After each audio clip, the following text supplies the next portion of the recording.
Christmas, my grandfather handed my aunt a check for $60,000. He thought he was giving his family the gift of a lifetime.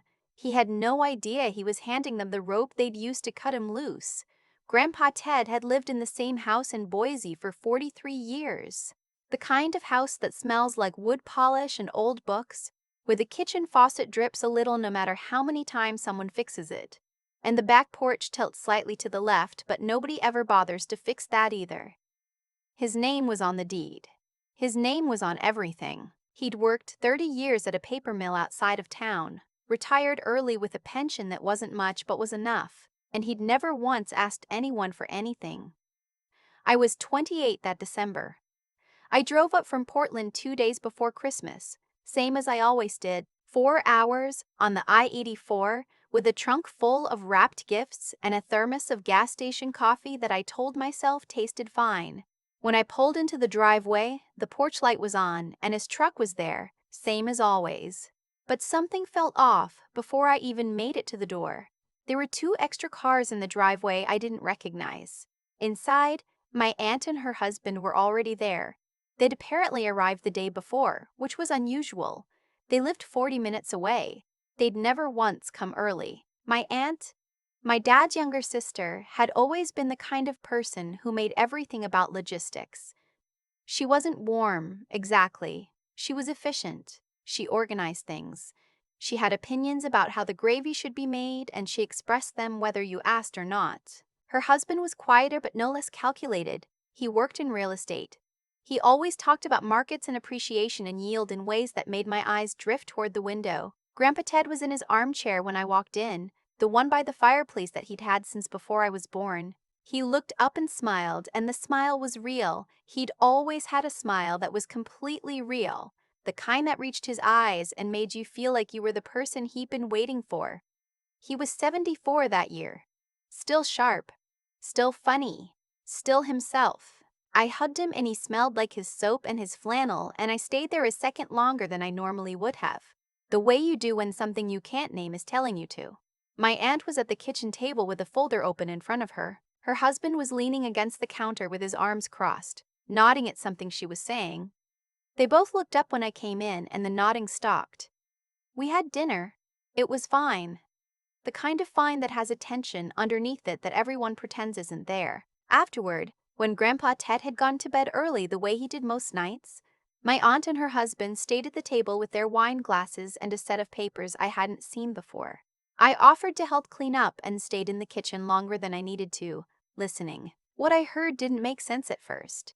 They were talking about a property management company, about rental income, about a 50-year-old house in a neighborhood that had, according to my aunt's husband, been significantly appreciating over the past 8 years, about what the house could generate if it were properly managed, about Grandpa Ted eventually needing assisted living and how it made more sense to plan ahead, and how $60,000 was a fair and generous amount for him to have in a dedicated account for his care expenses, and how the equity in the house, if converted properly, could fund those care expenses for years anyway, so really he wasn't losing anything.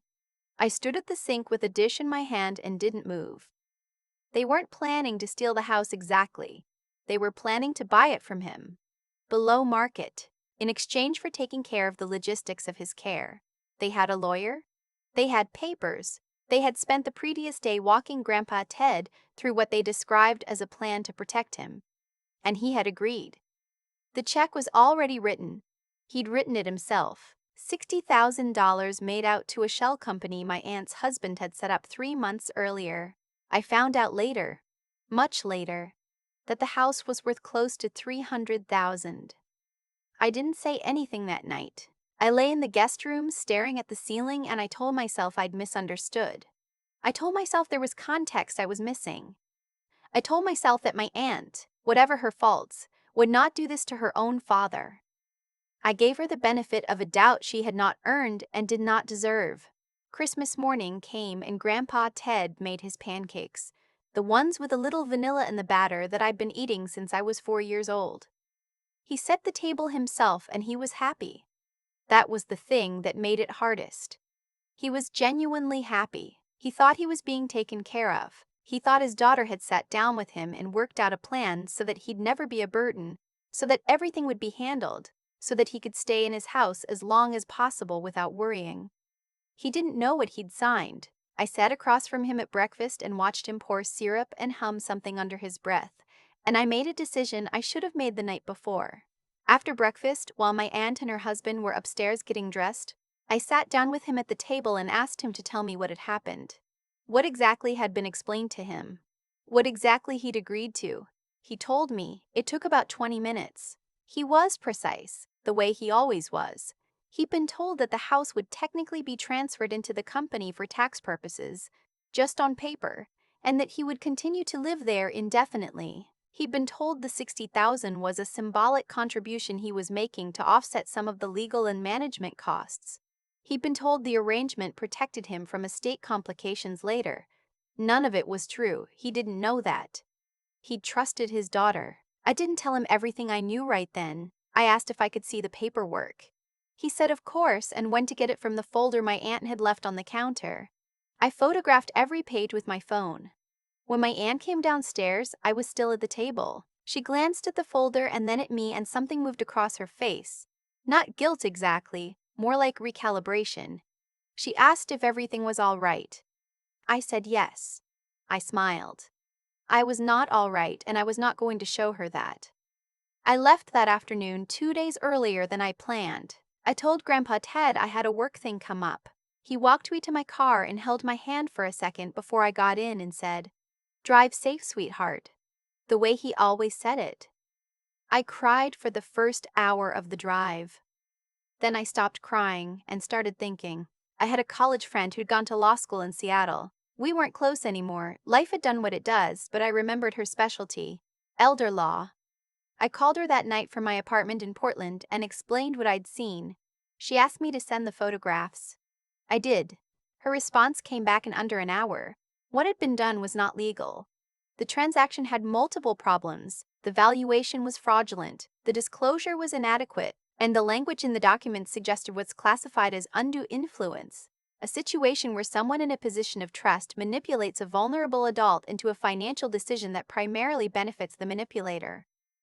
My grandfather was not legally incompetent, but at 74, recently widowed, my grandmother had passed 2 years before, and trusting his daughter completely, he was exactly the kind of person these laws were designed to protect. She gave me the number of an elder law attorney in Boise who she said was thorough and not cheap but worth it. I called him the next morning.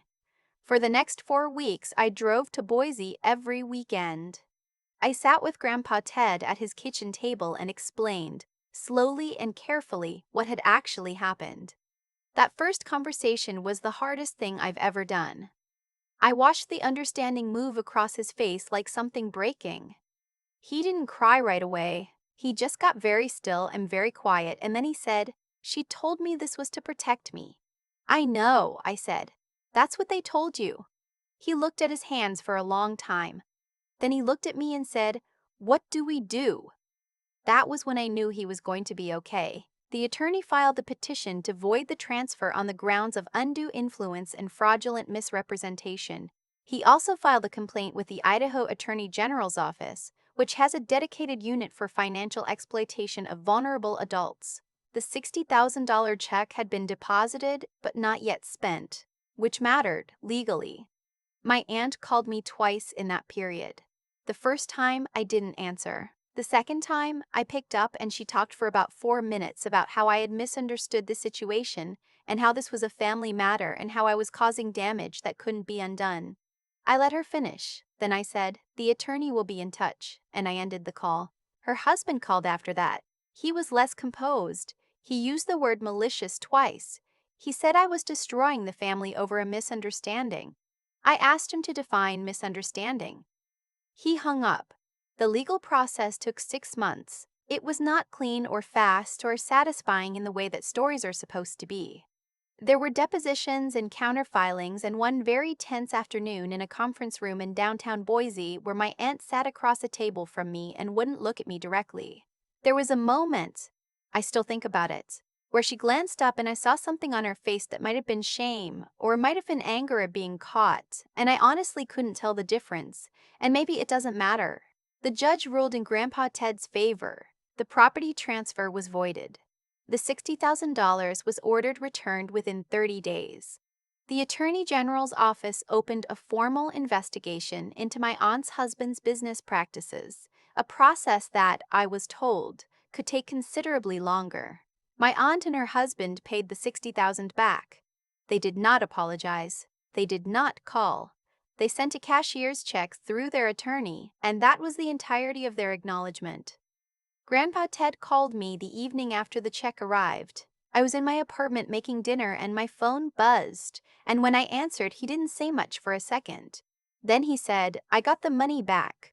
"I know," I said. "I talked to the attorney. I want to do something with it," he said. I turned the stove down. "Like what?" "I've been thinking about Alaska," he said. "I always wanted to see Alaska. Your grandma wanted to go, but we never got around to it." I sat down on the kitchen floor because my legs felt strange. "Then let's go to Alaska," I said. "We went in August," I said. "We went in August. I took 2 weeks off work. We flew into Anchorage and rented a truck and drove the Seward Highway south toward Kenai, pulling over every 45 minutes because Grandpa Ted wanted to photograph the mountains and the glaciers, and once a moose that appeared on the shoulder of the road like it had read the script and shown up on cue. He had a disposable camera. He didn't trust his phone for anything important, he said, and he used the whole roll in the first 2 days. He stood at the edge of Portage Lake on a Tuesday afternoon with the Tugok Mountains behind him and the water that impossible color between blue and green, and he was quiet for a long time in a way that felt different from sadness. He said, "She would have loved this." I stood next to him. I didn't say anything because there wasn't anything to say.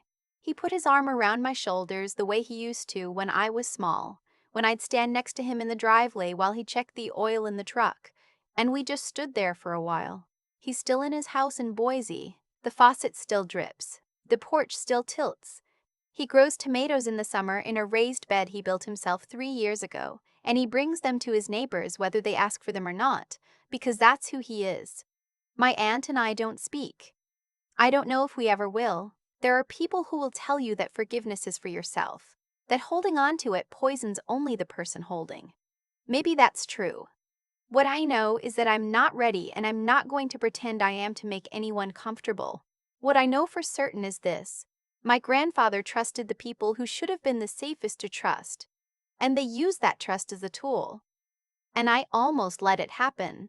I almost stayed quiet because it was easier, because I told myself I'd misunderstood, because confronting it meant confronting something I didn't want to believe about my own family. I stayed quiet for one night. Then I didn't. He has a photograph on his fridge now. The two of us at Portage Lake. The mountains and the water behind us, both of us squinting a little into the light. He put it up himself, he told me, next to the ones he's had up for years. The ones of my grandmother, the ones of me as a kid standing in that same driveway. He said he likes having something new up there. So do I. I think about that night a lot. The one where I stood at the sink with a dish in my hand and listened to my aunt lay out a plan to take my grandfather's house. And I think about the choice I made next, which wasn't to act. Not yet. I went to bed. I told myself I'd misunderstood. That single night of silence is the part I carry with me. Not as guilt exactly, but as a reminder. Because the truth is, most harm that gets done inside families doesn't happen because the people watching are cruel. It happens because they're afraid. Afraid of being wrong, afraid of the confrontation, afraid of what it means if the thing they suspect turns out to be true. I was all three of those things at once, lying in that guest room staring at a water stain on the ceiling while my grandfather slept down the hall, already trusting that everything would be fine. It could have stayed that way. A lot of stories like this one do. The person who sees something says nothing, and the damage gets done quietly, and years later someone finds paperwork they don't understand and it's too late to undo any of it. What changed, for me, wasn't courage. Not at first. It was something quieter than that. It was just the decision to know rather than to assume. To look at the documents instead of looking away. to call someone who knew more than I did and ask a real question instead of a comfortable one. That's not bravery. That's just paying attention when it would be easier not to. But paying attention is where it starts, and I think that matters more than people give it credit for. There's a kind of intelligence that isn't about what you know, it's about what you're willing to see. My aunt and her husband were smart people. They understood real estate and legal language and how to structure paperwork in ways that sounded protective. But they didn't look clearly at what they were actually doing or what it would cost them. Grandpa Ted was less sophisticated about property law than either of them, and he trusted people he shouldn't have trusted. But he was the one who, when I sat across from him and explained what had happened, said quietly, "What do we do?" Not, "This can't be true," or "You must be wrong." He looked at what was in front of him and asked what came next. That kind of clear-eyed honesty, even when the thing you're looking at is painful, is its own form of wisdom. And then you have to do something with what you see. That's the part that costs. 6 months of weekends driving to Boise, depositions. A conference room where my aunt sat across from me and looked everywhere except at my face. There were moments when I thought about how much easier it would have been to have stayed out of it. But Grandpa Ted said, "What do we do?" And the only honest answer was to keep going until there was an answer worth giving. He got his house back. He got the money back. He stood at the edge of a glacial lake in Alaska in August and said she would have loved this and meant my grandmother. And the sentence held everything: grief and gratitude and the particular kind of peace that comes from knowing you didn't let something important be taken from you without a fight. That's what I took from it. Not a lesson, exactly. More like a picture I returned to. An old man with a disposable camera on the Seward Highway, photographing mountains through a truck window, using the whole roll in 2 days because he'd waited long enough and he wasn't going to miss a single thing.